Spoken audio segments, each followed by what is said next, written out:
Može. Dear ladies and gentlemen, distinguished guests and viewers, dear businessmen, it is my pleasure and privilege to welcome you all to the Chamber of Commerce and Industry of Vojvodina and to this third regional business forum.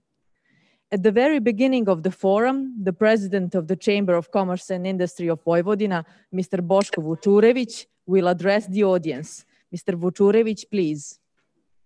Thank you. Dear ladies and gentlemen, distinguished President of the Assembly of European Regions, respected President of Assembly of Autonomous Province of Vojvodina, dear Vice President of Assembly of Autonomous Province of Vojvodina, respected representatives, European institutions, chambers of commerce, development agencies, dear viewers, dear businessmen. It is a great honor and pleasure for me that on behalf of Chamber of Commerce and Industry of Vojvodina and my own behalf, I can greet you at the opening of our third regional business forum. I would also like to thank the institutions that together with the Chamber of Commerce of Industry of Vojvodina participate in the organization of the forum. The Assembly of Autonomous Province of Vojvodina, the Provincial Government of Vojvodina, the Development Agency of Vojvodina, the European Affairs Fund on the Autonomous Province of Vojvodina, and the Enterprise Europe Network. I would also like to thank all our business friends across the Europe who have also made a significant contribution to animating their business communities. After the success of our two regional business forums, we persisted in the idea of making this forum traditional. The results of our months of work is today's third business forum in Novi Sad, which brought together over 200, I repeat, 210 participants from 28 countries, from 3 continents, and registered over 200, for me is most important, over 200 B2B meetings. With the participation of numerous guests, representatives of embassies, provincial government, and local governments, then regions across Europe, as well as many other relevant institutions. This year's forum was organized in online environment due to the current epidemiological situation around the world. And we have implemented all epidemiological recommendations and measures to keep the forum within the safe framework. I'm glad that despite the unfavorable conditions, we have a large number of requests from registered participants for bilateral talks. We have decided to focus on several sectors that will present the basis of direct B2B meetings. It's agricultural and food industry, construction industry, IT, and as well as creative industries.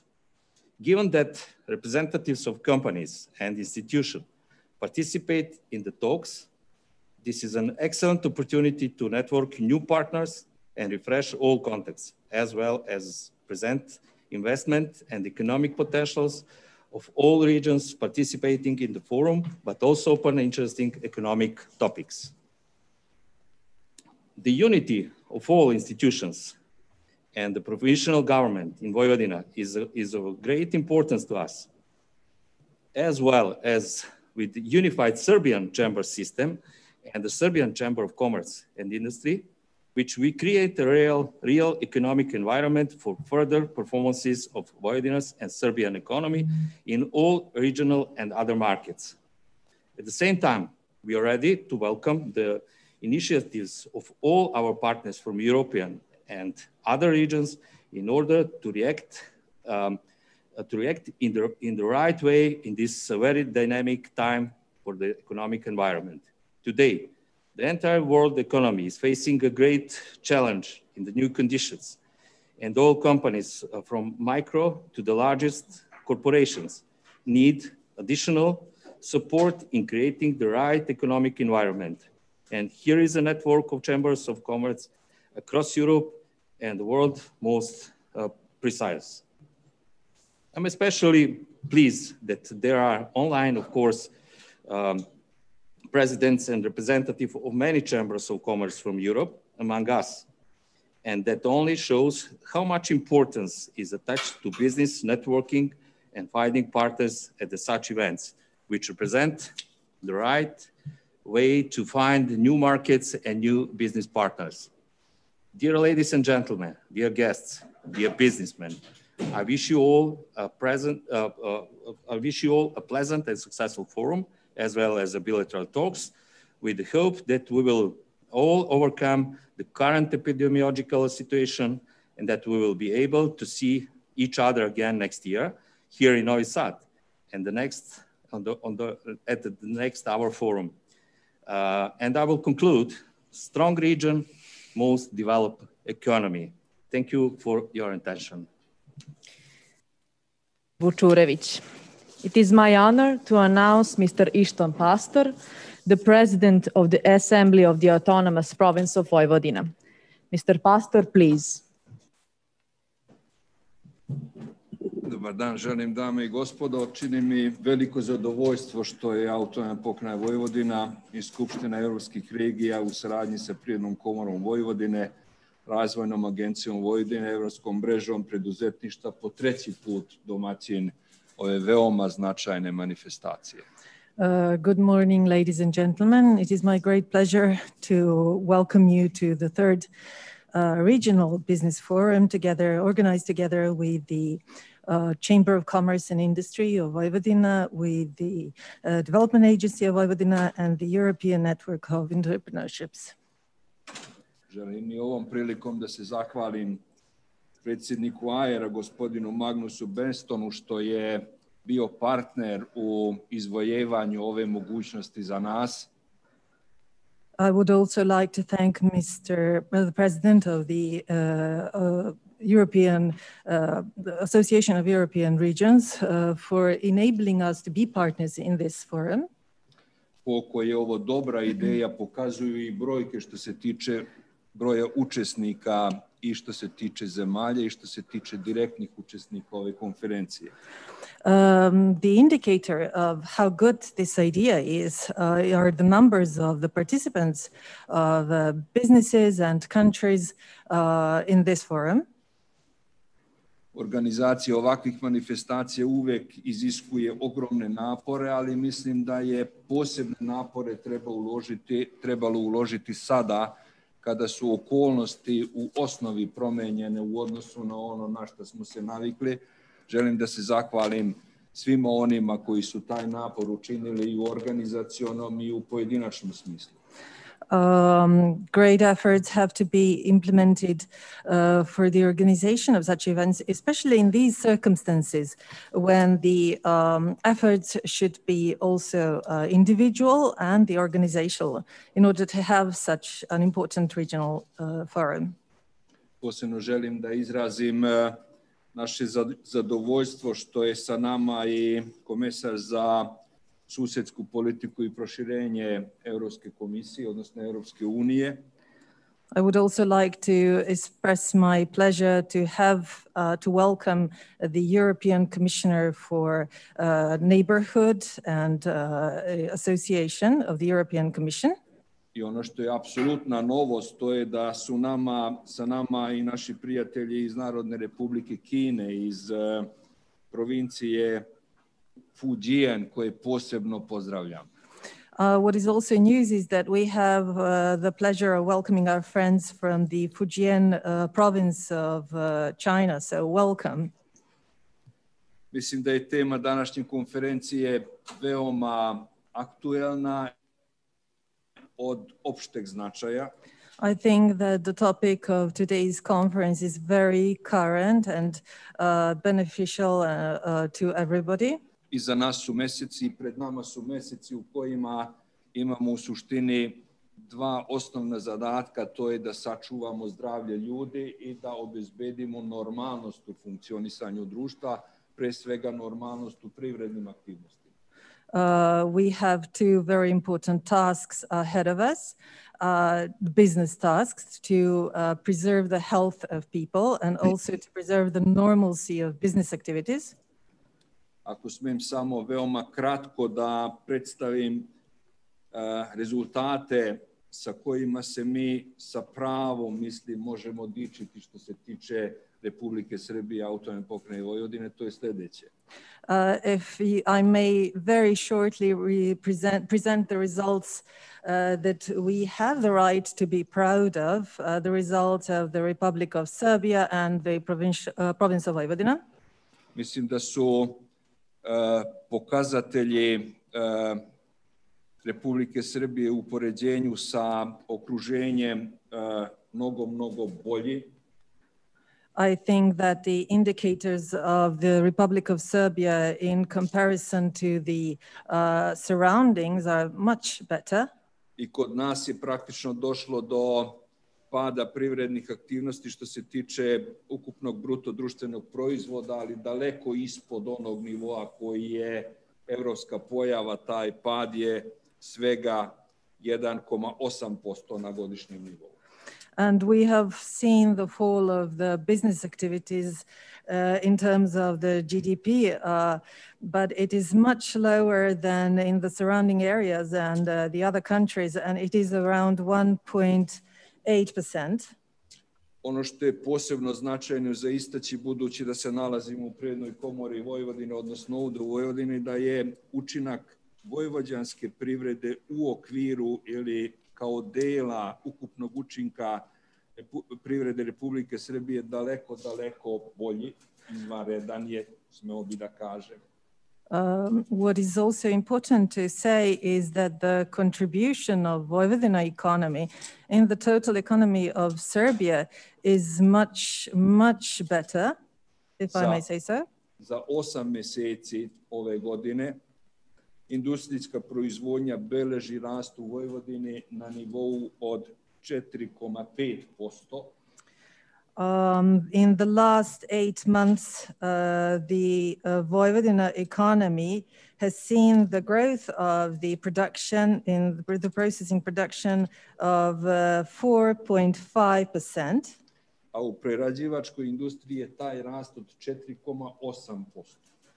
In the processing industry, it's 4.8%, and in the industrial production, it's 4.5%. Svi ti rezultati su rezultati ukupnog napora koji su činjeni na državnom nivou, na pokrajinskom nivou i ubeđen sam na individualnom, lokalnom, preduzetničkom, pojedinačnom nivou, jer jedino je tako moguće imati ovakve rezultate. All these results are all the results of the total effort at the provincial level, at the state level of the Republic of Serbia, and also the individual entrepreneurship level of every businessman. Ako je neko ikada uopšte imao sumnje u to zašto je važno imati stabilne političke odnose u jednoj zemlji, onda mislim da ova prilika to upravo pokazuje, jer nismo bili prinuđeni na to da uzaludno trošimo energiju na nekakve rasprave koje više unazađuju nego što pomažu. If anybody had any doubt that the stable political relations in a country is not important, we have just proven that it is so, because we did not lose time and effort on the arguments between parties. I mislim da su ovi rezultati posljedice jednog višegodišnjeg predanog sistematičnog rada u poboljšanju privrednog ambijenta i u privlačenju investicija, pre svega na državnom i na svim ostalim nivoima, i taj napor je praktično sada urodio prvim plodovima. And we have also seen that the consequences of such good work in the long term, good state of the economy and the attracting investments, and we are now seeing the good results of that. Ovo samo po sebi ne bi bilo dovoljno, bilo je sve ovo potpomognuto sa 2 paketa mera koje su bile sprovedene od strane republičke vlade, odnosno ukupne strukture institucija koje su nadležne za ubrzanje privrednih aktivnosti. This alone would not be enough. It was supported by two economic measures, packages of economic measures from the institutions that were implementing all the support to the economy and the industry. Kroz ta dva paketa mera je pokrenut ukupan finansijski kapacitet ove države u vrednosti od blizu 6 milijardi eura. Through these two packages of measures, the total financial system of the country was supported by 6 billion euros. I iz te pomoći ili podrške su pomoć dobile firme koje zapošljavaju više od 1 milion zaposlenih u Republici Srbiji. The industries, the enterprises that employ more than 1 million employees in the Republic of Serbia received support from these packages. Moram da kažem da smo ove napore činili, ove korake činili oslanjajući se samo na sopstvene snage. I have to say that we did all this effort only with our own strength. Očekivali smo, ako ništa drugo, bar jednu značajniju moralnu podršku od strane Evropske unije koja je nažalost izostala. We expected more moral support, significant moral support from the European Union, but unfortunately we lacked it. Ja smem da dozvolim sebi luksus pa da kažem, mislim da je taj odnos Evropske unije prema Srbiji bio apsolutno nefer. I may allow the luxury to say that this treatment from the European Union was not fair. Ako ništa drugo, moglo se otvoriti jedno ili dva poglavlja da se jednostavno pruži neka vrsta moralne podrške u onom naporu koji činimo. Nažalost je to izostalo. If nothing else, at least one or two chapters could have been opened as part of the moral support to all the efforts that we have made, but unfortunately we have not seen that. Očekujemo da će se to ponoviti, odnosno da će se to promeniti u predstojećim mesecima. We expect this to change in the following months. Ono što je potpuno sigurno da nas očekuje isto tako veoma težak period pred nama. What we also foresee is a very difficult period ahead of us. U suštini smo oslonjeni na sopstvene snage i na snage svojih prijatelja sa kojima smo međusobno upućeni na saradnju i traženje kontakata i kroz ovakve forme kao što je ova današnja. We have to rely on our own strength and the strength and relations of our contacts, of our friends, in the form of such cooperation as this one is. Imamo visoka očekivanja u odnosu na današnju konferenciju. Nadamo se da će se ta očekivanja i opravdati. Želim vam uspešnu konferenciju i uspešnu bilateralnu saradnju, odnosno bilateralni razgovor sa vašim partnerima. And I hope that we will see we have high expectations from this conference and from this bilateral talks that will follow. And I wish you a very successful conference and a successful bilateral talks and cooperation. Thank you. Mi smo sa Magnusom dogovorili pre par godina da ćemo raditi 3 uzastopne konferencije. With Magnus, we agreed that we would do 3 conferences in a row. Treća bi trebala da bude do godine. Nadam se da će ona već biti u normalnim okolnostima, u realnom boravku u istom prostoru. The third one will be next year, and I hope that it will be in the usual regular circumstances with the real attendance of participants. Hvala vam lepo na vašoj pažnji. Thank you for your attention.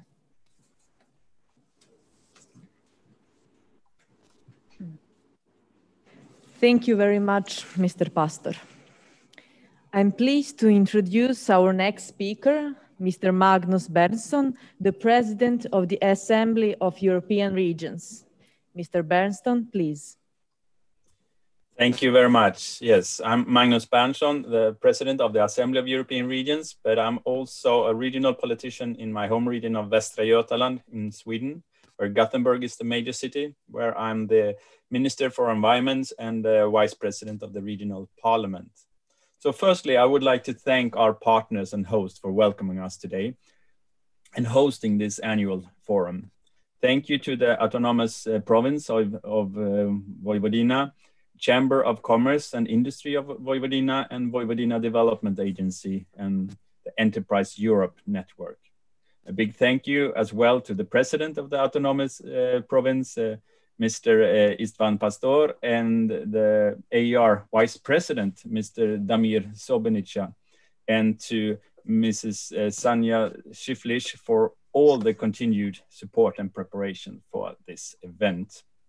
I'm pleased that I could be here today to welcome you to this third edition of the Regional Business Forum, although virtually.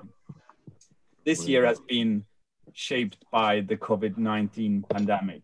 And although these are unprecedented times, it is events like this that show how and why interregional cooperation and collaboration is so important.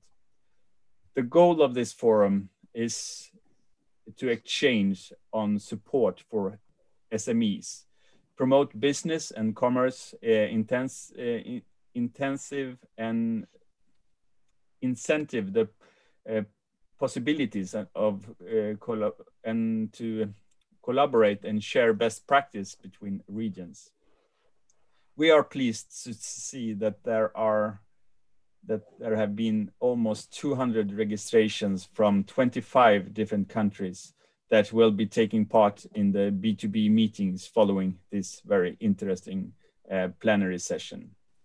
This event, which is in collaboration with the Assembly of European Regions, is a perfect example of our founding principle laid out 35 years ago. Founded in 1985, AER has been a forum for interregional cooperation, promoting regionalism and the ever-changing world that we live in and continuing to be the voice of Europe, of regions in Europe. AER is still the largest independent network of regions in wider Europe, representing regions from both within and outside the EU. Indeed, as a network with 1/3 of our membership outside the EU, many free accession countries, such as those from Western Balkans. AER will continue to be a loud and strong partner for all member regions. We will push for a continued support from the EU, not only EU regions and countries, but to all of them. We are here to promote initiatives in the Balkans, join forces on a regional level, for example, of Serbia and its neighboring countries. Vojvodina has provided many good examples of transnational and intercultural cooperation. As we can see from the COVID-19 pandemic, it has been the regional and local authorities who has been on the front line battling and mitigating the socio-economic effects and will continue to do so in the aftermath.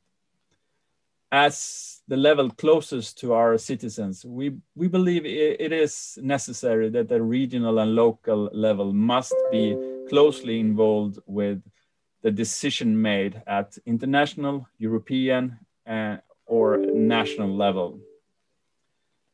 I strongly believe that the business stakeholders should take an active part in the discussion on how we can best tackle our common European and global challenges, offering perspectives to our youth, in these difficult times, promoting Serbia and Western Balkans on the European stage and fully grasping the opportunities of EU funds.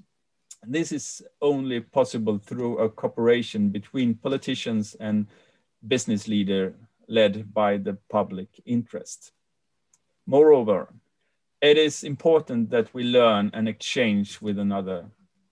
ER, as the Forum for Interregional Cooperation, has been facilitating events and lately webinars exchanging on topics such as, to name a few, education, digitalization, the Green Deal, the Sustainable Development Goals defined by the United Nations, and the EU's cohesion policy. During this plenary session, we will hear from the European Commission, the European Parliament, and regional representatives. What is being done during this difficult and turbulent time, and how we can best support our citizens and the local community. I would like to finally take the opportunity to stress the importance of solidarity in these difficult times. We must work together, collaborate, cooperate in order to ensure the sustainable, prosperous future of Europe. Thank you very much. Benson. It is my pleasure to announce the address of Mr. Oliver Varhey, European Commissioner for the Neighborhood and Enlargement. Mr. Varhey will address the audience via video message.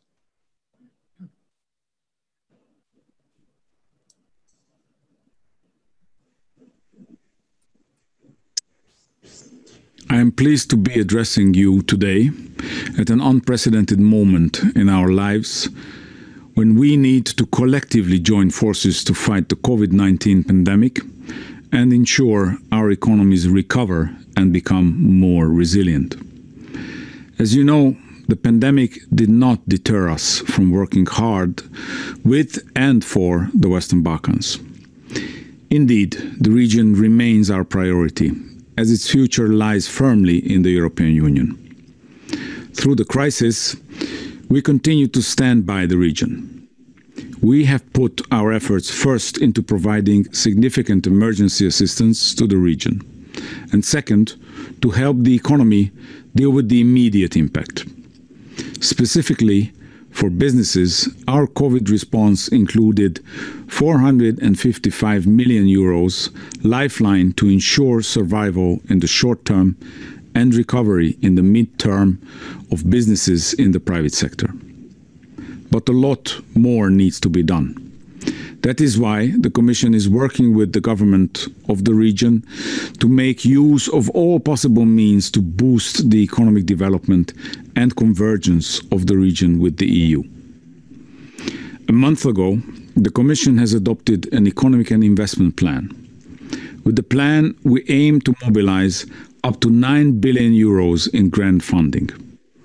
The investment package is structured around 10 flagship initiatives to do away with the main bottlenecks before growth and jobs: transport, energy, environment, digital, the private sector, and youth. In addition, the investment capacity of the region will be boosted by the mobilization of a new Western Balkans guarantee facility with the ambition to potentially raise investments of up to €20 billion. In total, this means almost a third of the current GDP of the whole region.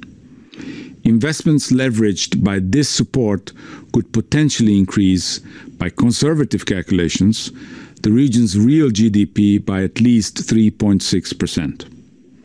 And importantly, we are increasing grants versus loans, a key component in a moment when the fiscal space is tight. A lot of this funding will go to infrastructure projects connecting the region by road and rail, and to build broadband internet infrastructure. This will help your businesses to trade more easily within the region and with the EU. There will also be a substantial increase of EU guarantees through the Western Balkans Guarantee Facility that help your businesses directly. The guarantees will be provided via local banks and will increase the availability of affordable and sustainable finance. This will reduce the cost of financing, help your businesses grow, support startups, and help innovative companies to scale up. With the Economic and Investment Plan, we also aim to foster regional cooperation and regional economic integration. A common market of 18 million people functioning on the basis of EU rules could be a game changer for the Western Balkans. The region could and should become a real investment hub, including for investors who want to shorten their supply chains to the EU market. The current fragmentation of your market and the prospect of facing the burden of dealing with several customs regimes are a deterrent for many investors.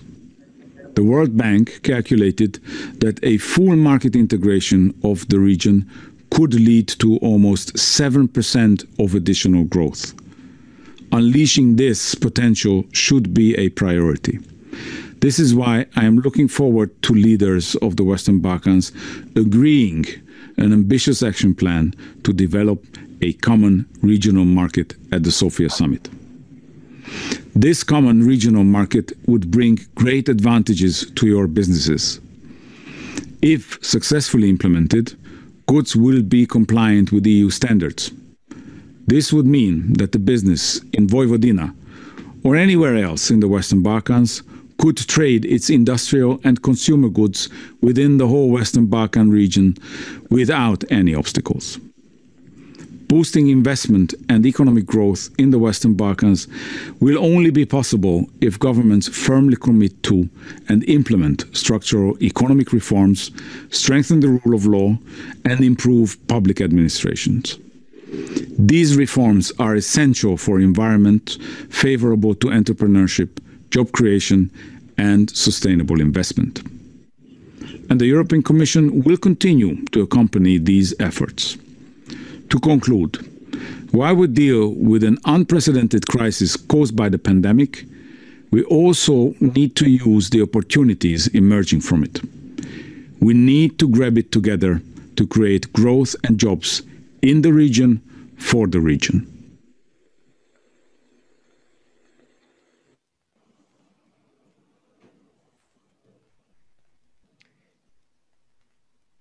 Thank you, Mr. Varhey. And now, it is my great honor to announce the address of Mr. Sam Fabrizi, Ambassador and Head of Delegation of the European Union to the Republic of Serbia. Mr. Fabrizi, please.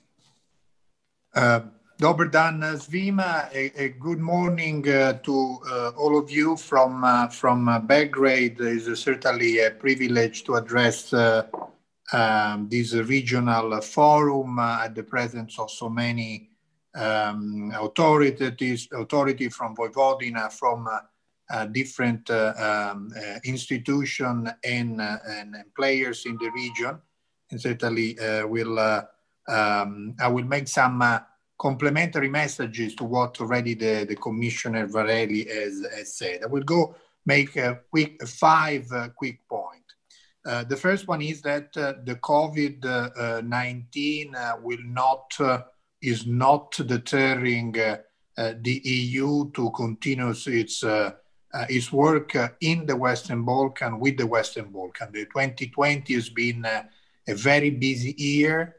You might remember in January, a new methodology has been approved. A political decision to open negotiation with North Macedonia and Albania has been approved. And a number of measures have been taken in May at the Zagreb summit to help the Western Balkans to face the medical and the economic first emergency for the COVID-19. And only last month, as the Commissioner said, a new economic and investment plan has been adopted. So the first point is that despite the notwithstanding the COVID-19, which is disrupting social, economic, and human life all over Europe, our work on European perspective is moving. The second point is that the EU solidarity and the EU work in favor of Western Balkans has spared no effort. Commission already gave you some number of on the economic and medical response in terms of help to the health system in the Western Balkans, but also important element of economic support, especially for the small and medium enterprises who are the first one to suffer from a disruption in the market. Since this is a regional meeting, it's important to stress again how Europe look at the Western Balkans from a European and a regional perspective. The European Investment Plan, the Commissioner gave you already the number, is an unprecedented economic and financial effort to mobilize 9 billion on grants, which means donation, and 20 million in investment. So if we combine the two, we arrive at a remarkable number, which is around 29-30 billion, which is 30% of the GDP of the Western Balkans. In addition to this, the idea of the investment plan is to touch the bottleneck where we can untap the great potential in the region. The region Western Balkan is made of 18 million people, an annual GDP of 100 billion euro, but there's a possibility to do more. That's why this economic investment plan is touching the area of digital. It's important that the region is connected, has a broadband connection, has roaming fees going down. It's important the region is connected also by infrastructure. This is why the plan has a number of big infrastructural plan. It's important the region move on the energy, so moving from fossil to renewable. It's important the region move into environmental better landscape with a number of measures to transition from fossil to other renewable resources, and of course investment in human capital, especially the young one, and in the private sectors. The other element is something that will happen in a couple of hours, is the Sofia summit. Also, the Commission made reference to is an important stepping stone for players in the region to be more integrated within the region and more connected to the European path. Today will be launched the common regional market, which will be based on the establishment of what we call the fourth freedom. So the free circulation in the region of goods, services, investment, and people. And this is an important element together with the green agenda that will be adopted today. So stay tuned, because at 12 o'clock, the leaders from the region, from a number of countries in the EU will make this important decision. And the last point since I represent the EU in Serbia, just a few elements on the Serbia situation. Thanks to the Serbian government response, has been mentioned before, nearly 6 billion euro package, and thanks to the EU response, certainly Serbia is cushioning much better than others the difficulties, economic difficulties from the COVID. So we saw the last forecast, the autumn forecast released by the European Commission last week, put Serbia on minus 1.3% of GDP growth. We put Serbia certainly among the best performer certainly in the region, but also in Europe, if you have to confront with the nearly aggregated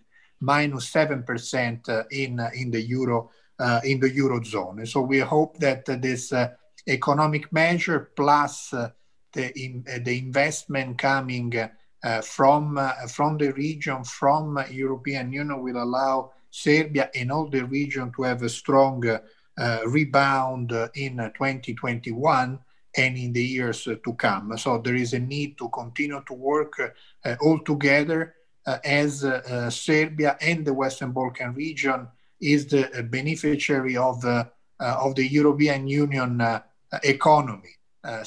EU is for the whole country, so the Western Balkan is the first trade partner, the first investor, the first donors. So certainly we have to continue to strengthen also this position. And the last point, the continuation of the accession goes through a continuation of reform. The Commissioner has mentioned the importance of reform on the rule of law, which make certainly also the economic environment much more able to grasp all the possibilities coming from European trade and European investors. There's also the question of the new value chain, nearshoring, reshoring. Certainly the Western Balkan region can benefit from likely change in the value chain, and being closer to the EU will give certainly a comparative advantage to the Western Balkan. So I believe from all my comments, to recap, 2020 remain an important year for the accession. The European Union has devised in different form an unprecedented amount of solidarity and economic support to the Western Balkan region. There are important initiatives on the economic investment plan in the common regional market and the green agenda.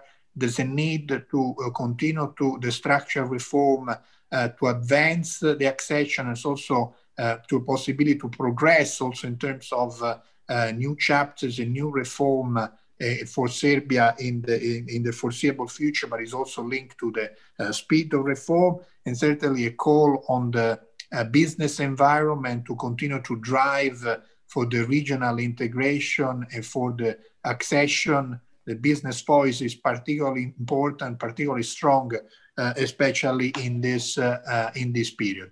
So with this comment, I thank you, all of you, for giving these opportunities to you, and in best regard for all of you, and a good continuation of your session today. Hvala puno. Thank you very much, Mr. Fabrizi. Our next speaker is Mr. Nicolas Burge, representative from Directorate General of Trade from European Commission. Mr. Burge, please. Thank you very much. I'd like to thank our hosts for organizing this event and also being given the chance to address you this morning. As other speakers have said already, we're living in very challenging times.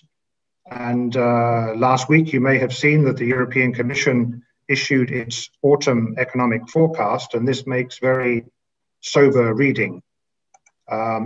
We now forecast a 7.8% contraction in the economy of the euro area in 2020, with a rebound of 4.2% in 2021, falling to 3% growth in 2022, with similar figures for the EU economy as a whole. In fact, all of the economic indicators look poor.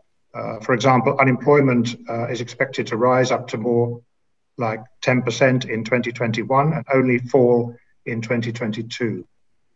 And of course, all these forecasts have a very high level of uncertainty due to the continuing risks of the current pandemic.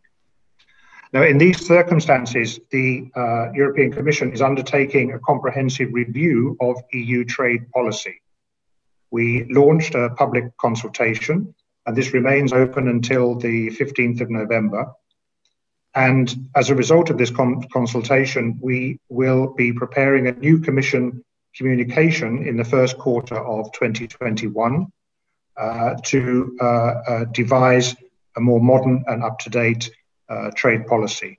The COVID-19 crisis is not the only driver of this review. There has been a weakening over the last 4 years or so of the multilateral rules-based order. There is, of course, the digital revolution, the fight against climate change. All these things are leading us to rethink our trade and investment policy. But COVID-19 has highlighted vulnerabilities in our supply chains that we need to analyze and address. The shortage of certain essential goods during the current crisis has raised the question of the dependence of EU supply chains on external resources. And this has led many people to call for moves to look at reshoring, maybe stockpiling or diversification as possible remedies. We need to break the issue down and be clear about the problem that we want to address.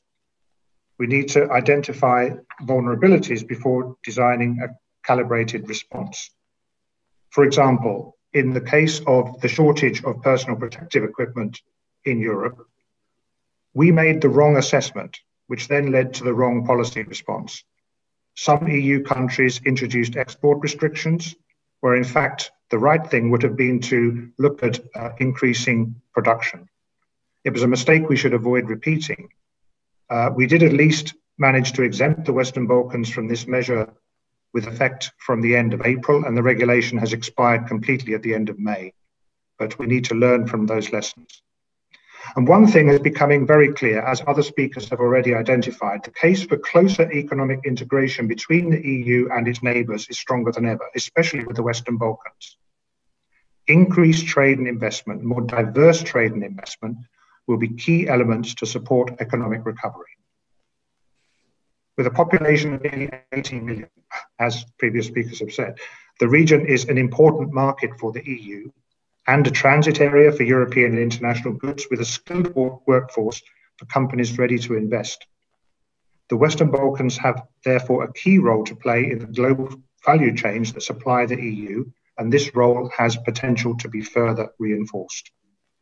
If we look back at the last 10 years, we can see that trade between the EU and the Western Balkans has increased by around 130%, reaching 55 billion euros in 2019. And in some countries, such as Serbia, trade has grown even faster by 156% in the last 10 years. Now, the stabilization and association agreements have contributed to that growth by giving a European perspective and providing a framework for increased trade and investment.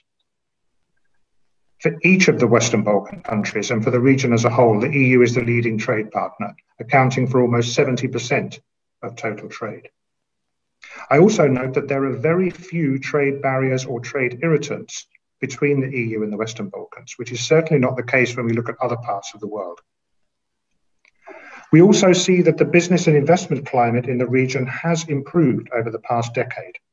I'm certainly not going to deny that much more needs to be done to further reduce red tape, to root out corrupt practices, and to introduce more predictability in legislation, but we have seen progress. So what can we do to concretely enhance our bilateral trade and investment in the near future?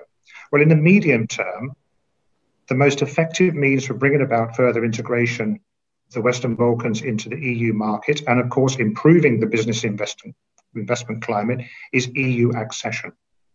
4 countries in the region are now on that road. Montenegro and Serbia are very close, but must continue to make the last efforts to complete the process. Implementation of the EU acquis in the Western Balkans will encourage investment from EU companies by improving the business climate. And making progress on adopting EU standards, upgrading the so-called quality infrastructure in the Western Balkans would facilitate closer integration with the EU single market, with all the benefits for business that comes from that. But this does require efforts from each national government in the region to reform and change. It requires the necessary political will. For example, in Serbia's case, we have been disappointed to see that very little progress has been made on its WTO accession over the past few years. Joining the WTO would in itself encourage trade and economic growth. But I should remind everyone that EU accession can only happen after Serbia completes its WTO accession. So this really needs to be addressed seriously in the near future. You've already heard from Commissioner Fahey about the more immediate support that is going to be provided to the Western Balkans to help with post-COVID-19 recovery. The new economic and investment plan announced last month aims to spur long-term recovery, leading to sustained economic growth, and to assist the implementation of the structural reforms that are still required to move forward on the EU path and to bring the Western Balkans closer to the EU single market. And finally, I should mention one very practical measure that the European Commission is taking in the very short term, which is to extend the current autonomous trade measures for the Western Balkans. These give preferential market access to exporters of certain agricultural products to the EU. And although the current regulation expires at the end of this December, the Commission has proposed to extend it for another 5 years to the end of 2025.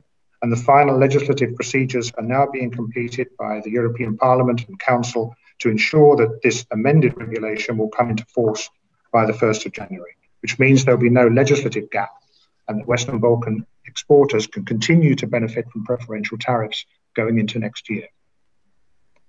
Ladies and gentlemen, I hope for all our sakes that 2021 is going to be a better year than 2020.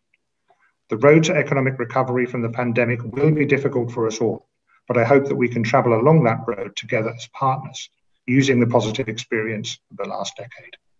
Thank you very much for your time this morning. Mr. Burge. I now invite Mr. Lukas Mendel, a member of European Parliament, to address the audience. Mr. Mendel, please.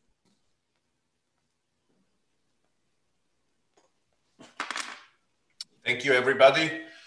Good morning from Vienna. I hope you're all in good health in these crucial times, and I'm happy to have the opportunity to share my views today, since especially the Western Balkans are of utmost importance for the development of Europe for the future. I would even say it's essential after losing Great Britain and Northern Ireland, the United Kingdom. The European Union should do as much as it can not to lose the Western Balkans as well.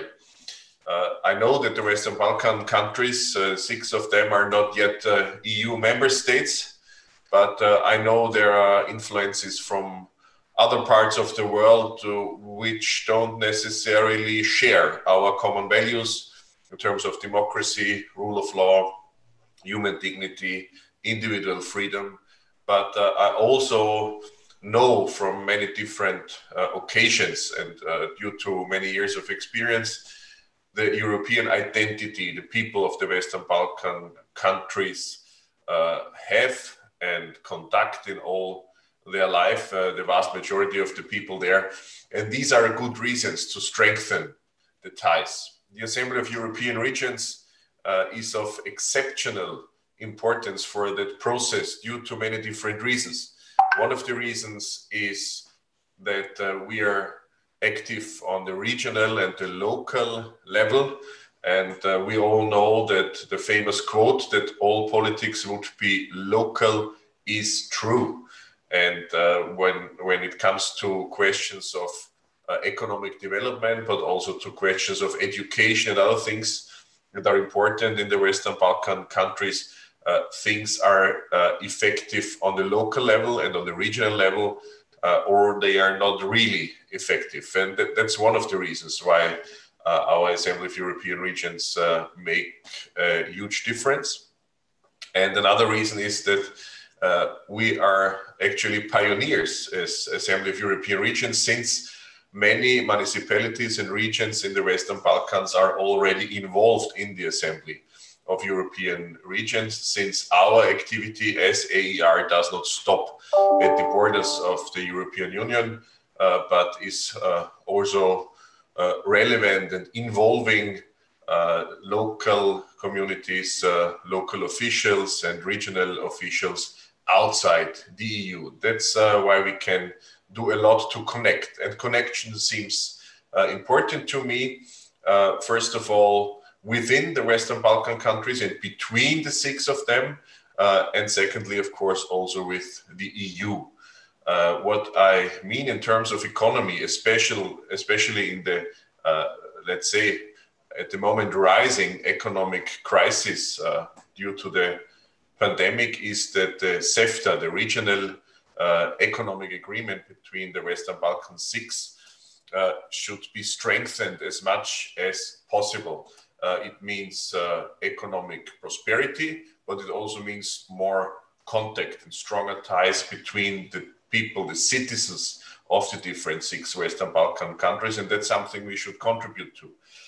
We should also not forget about the fact that the EU has been and remains the largest contributor in terms of finance to the Western Balkan countries. Even this fall, in October, Commissioner Vaheli has announced a 9 billion package of economic support for the Western Balkan countries. The huge and important question is how this money will be used. And in my view, it should be used especially in the field of education, especially in the field of digital education, especially in the field of professional training, because this creates job opportunities for young people. And due to the economic tradition and the economic history of the Western Balkan countries, the era of digitalization means a lot of opportunities, because what is needed there is an interested young population which is well educated and willing to work, and this is what is in place in the Western Balkans. So they can get even more engaged in software architecture, software engineering, and fields like this, and this is something we should contribute to. And the political elites, the government officials, my colleagues, the parliamentarians in the Western Balkan countries are really let's say, requested to go on with reforms in the field of rule of law, in the field of fighting corruption, and in the field of strengthening their own population via education. Because education on the one side and rule of law on the other side are the essential preconditions for economic strength, economic development, for wealth, and for future prosperity.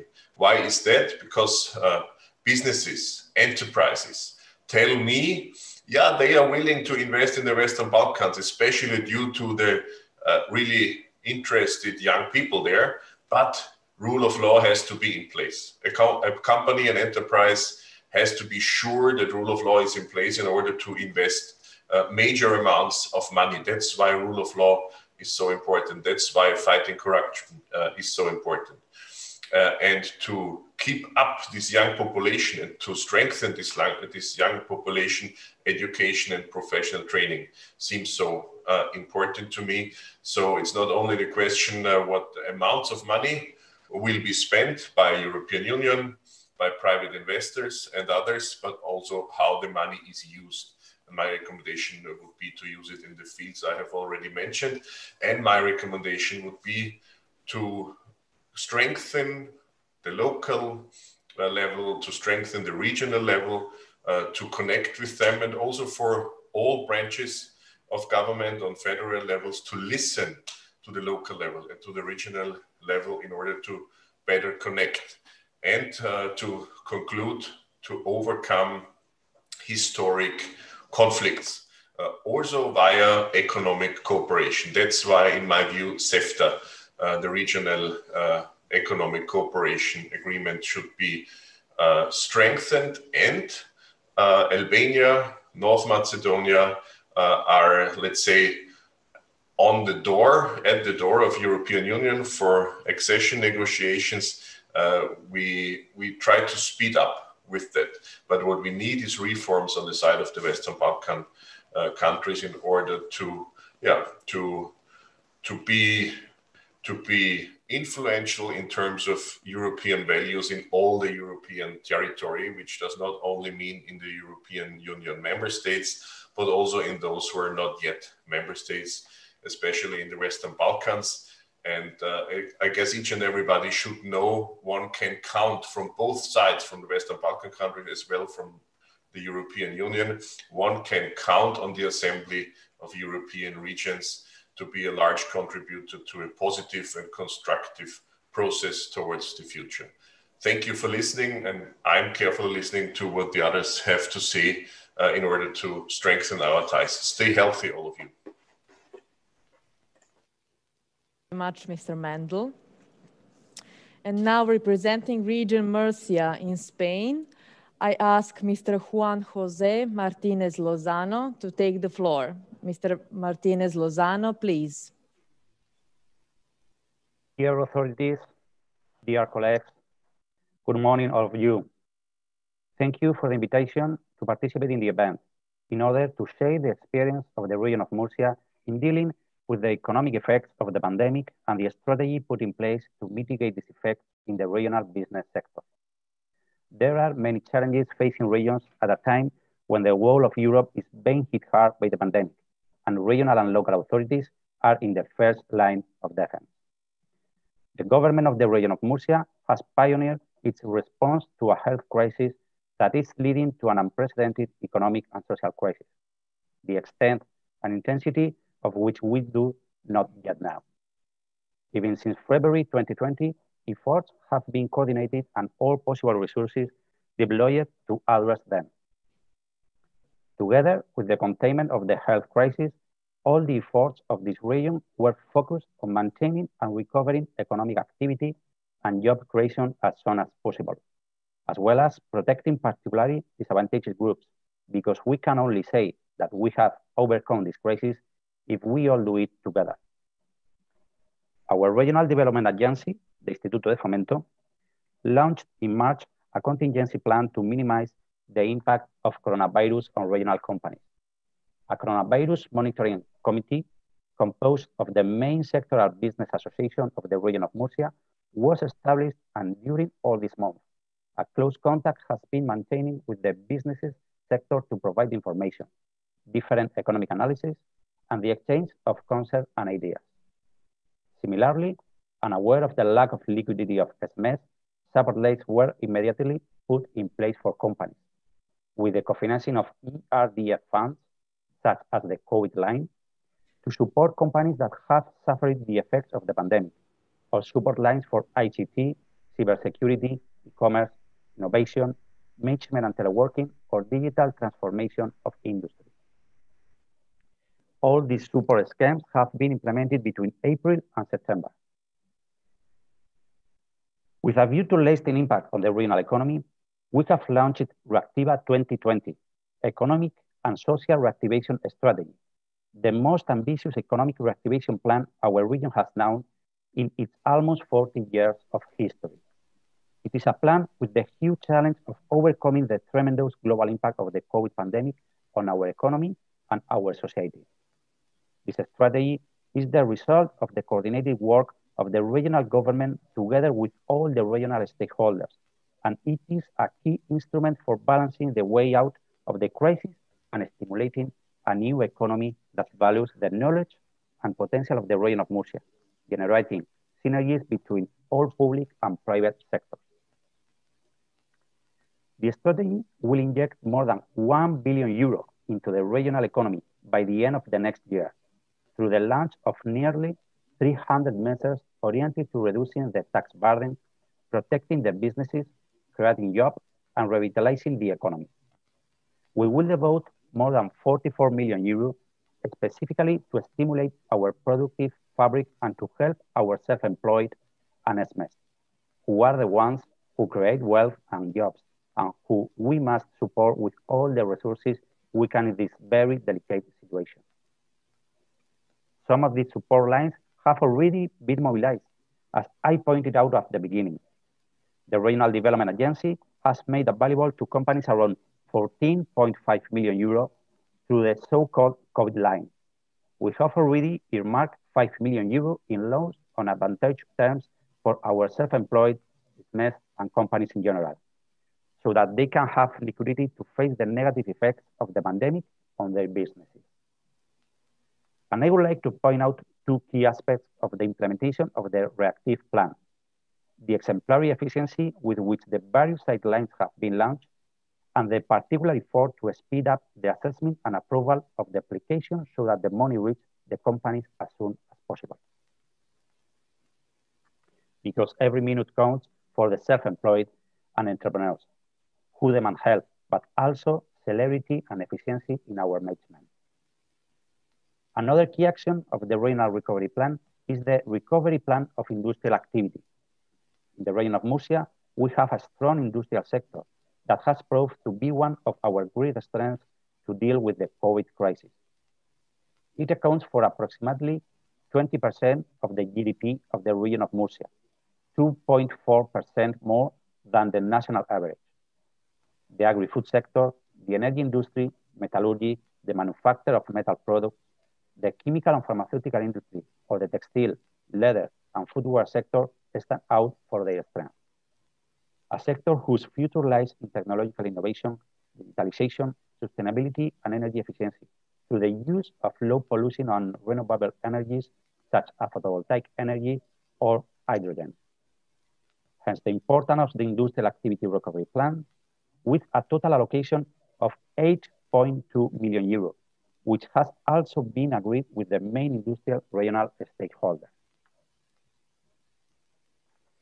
The trade sector is also particularly affected by the crisis alongside that of the hotel catering industry, to which it is closely linked.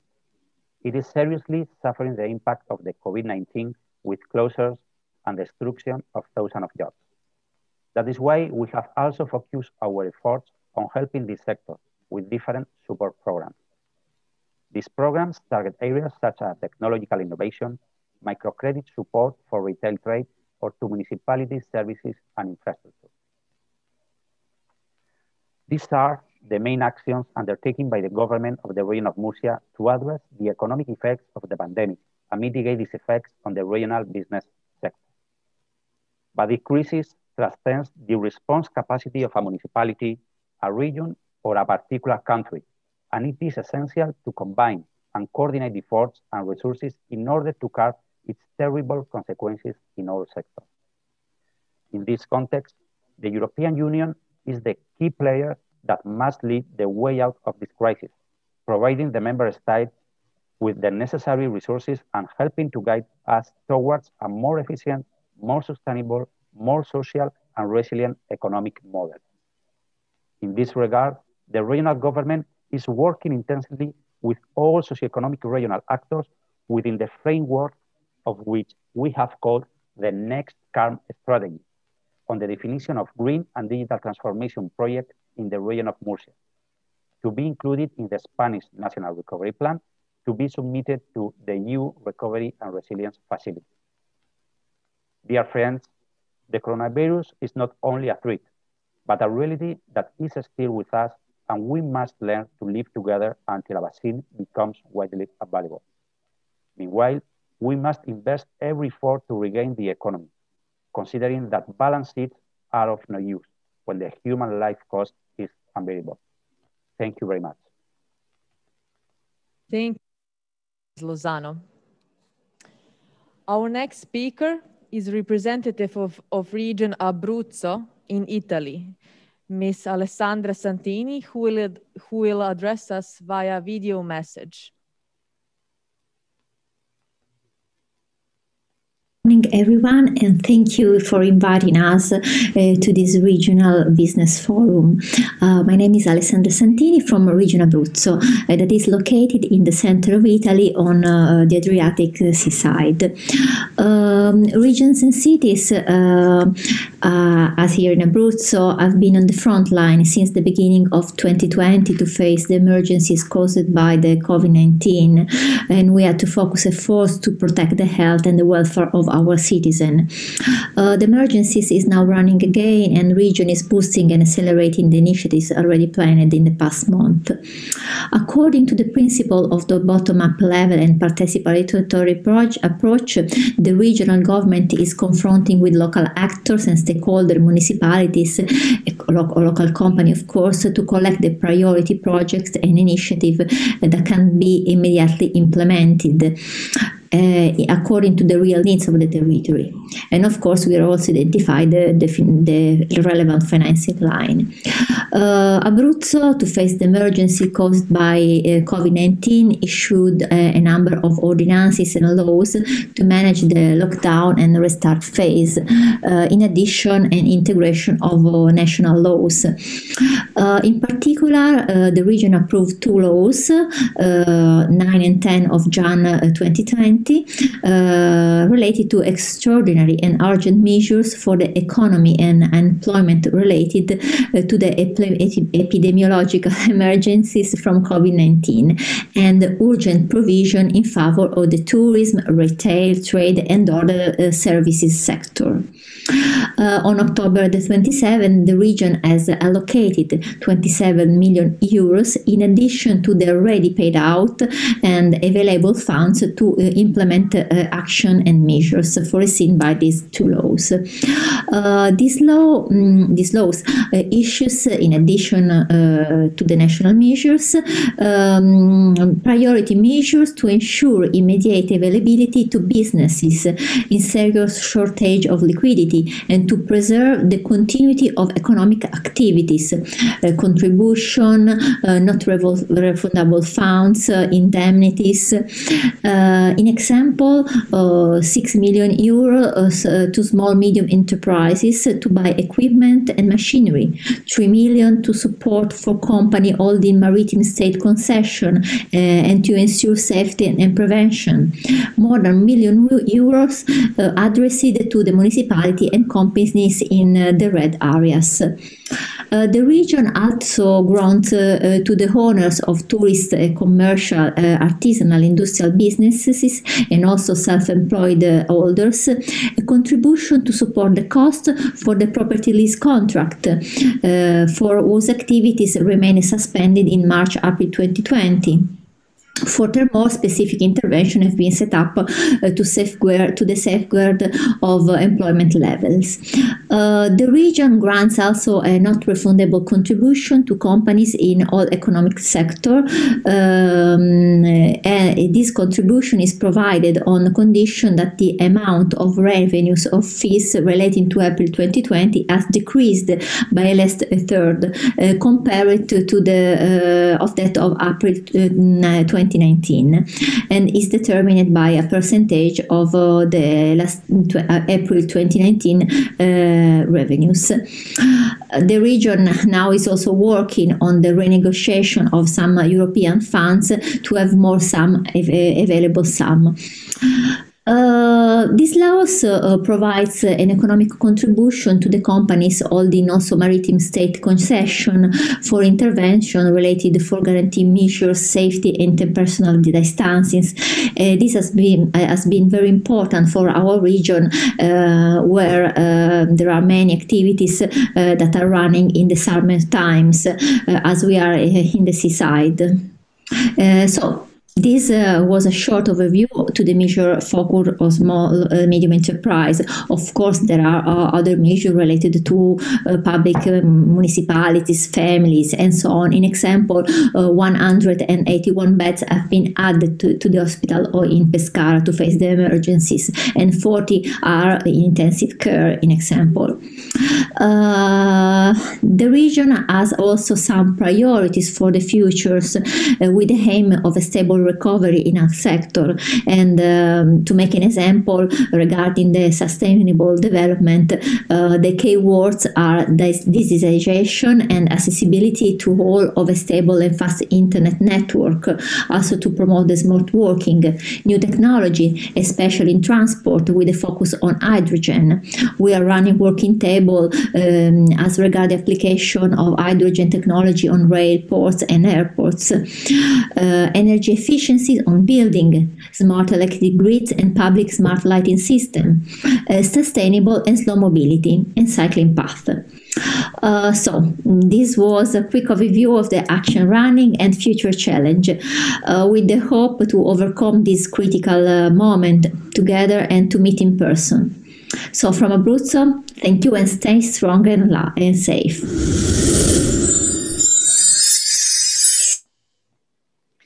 Well, we thank Ms. Santini. And our last speaker comes from the People's Republic of China. It is my great pleasure to announce Mr. Wang Tianming, the Director General of Fujian Provincial Foreign Affairs Office. Mr. Tianming, please take the e-floor. Thank you. Dear friends from Vojvodina province, Serbia, as well as friends from other parts of Europe, distinguished ladies and gentlemen, good morning from Fujian province, People's Republic of China. First of all, I should like to thank our host for organizing the event, and also my colleagues from the Provincial Department of Commerce and Fujian Provincial Foreign Affairs Office, as well as representatives of Fujian entrepreneurs who are also joining the event. This year's forum is convened at a special time. COVID-19 has caught us all by surprise and dealt a heavy blow to the world economy. Since its outbreak, China and Europe have supported each other and cooperated in the fight against the pandemic. Both sides have maintained close contacts and remain important trade and investment partners.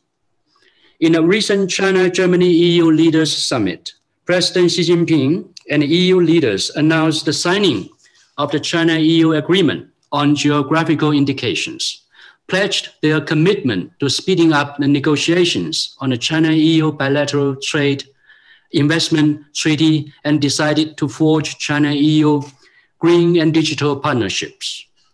We believe that under the strategic guidance of our leaders, we will continuously consolidate the comprehensive strategic partnership and boost substantial development of bilateral ties to a new level. On the 4th of November, the third China International Import Expo was successfully opened in Shanghai as scheduled. It demonstrates China's sincere desire to share its market opportunities with the world and contribute to global economic recovery.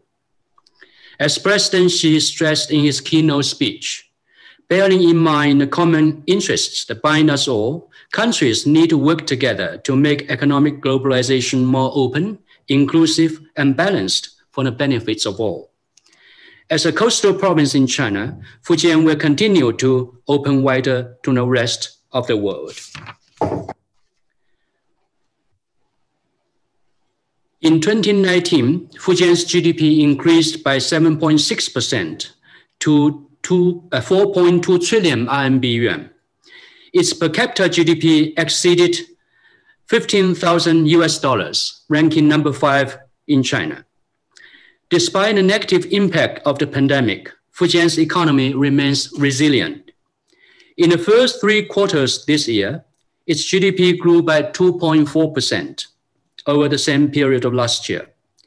From January to August this year, Fujian's foreign trade registered 870 billion RMB yuan, up by 0.6% over the same period of last year. Fujian's engagement with the world spans all continents. So far, it has established sister relationships with 113 provinces and cities in 43 countries, among which 33 linkages are with European counterparts, like Serbia, Germany, France, Italy, Belgium, Spain, etc. Such relationship plays a key role in promoting mutual understanding, friendship, and exchanges between Fujian and the rest of the world, which were exemplified by the mutual assistance in our fight against COVID-19. I recall with very fond memories of my visit in 2018 to Novi Sad and signed a letter of intent to establish sister province relationship with President Milovic. Since then, Fujian and Vojvodina have maintained close contact to promote cooperation on trade, investment, culture, and people-to-people exchanges. We participated in each other's exhibitions, fairs, forums, and seminars. In June this year, our 2 provinces, through an online ceremony, formally established sister province ties. As the province continues to open wider, Fujian stands ready to make more friends and work with them for friendship and common development. ladies and gentlemen, looking forward, Fujian will stay committed to openness, cooperation, and unity for win-win results. Here, I would like to make a few proposals concerning future exchanges and cooperation. First, strengthen cooperation in digital economy. Digitalization keeps us connected during the special time of the pandemic. Europe is famous for ICT and creative industries. Fujian is now endeavoring to build digital Silk Road. And the digital economy accounts for more than 40% of Fujian's GDP. NetDragon Websoft Incorporated has established close cooperation with the Serbian Ministry of Education to promote the development of smart education. Therefore, digital economy is a promising sector for our future cooperation. Second, expand trade and investment. The EU is the third largest trading partner of Fujian. In the first half of this year, the total trade volume between Fujian and European countries reached 104 billion RMB yuan, with the import increasing by 8.3% over the same period of last year. The commodities from both sides are complementary to each other. We shall tap into the potentials of both markets. I invite you to attend the annual CIFIT, which means China International Fair for Investment and Trade, held in Xiamen, city of Fujian province, every September, and the Digital China Summit held in Fuzhou every May. Fujian will continue to encourage more competitive enterprises to invest in Europe, as well as to keep improving business environment for enterprises from home and abroad. Third, enhance people-to-people and cultural exchanges. People-to-people bond holds the key to state-to-state relations. It is the foundation for cooperation, because only by mutual understanding can we build more trust and friendship. In future, Fujian will continue to work with our partners in the fields of education, culture, sports, and tourism. To conclude, I wish all of you good health and all the best in your work. We sincerely welcome you to visit Fujian province after the pandemic. Thank you. Thank you very much, Yanming. And with this, the plenary session is finished. And we are now moving on to bilateral meetings, which will be held online. I would like to thank all the organizers of the forum, as well as all distinguished speakers for their energy and support to organize this forum, even in this situation. I wish the forum a great success and all the B2B participants fruitful meetings. Thank you very much for your attention.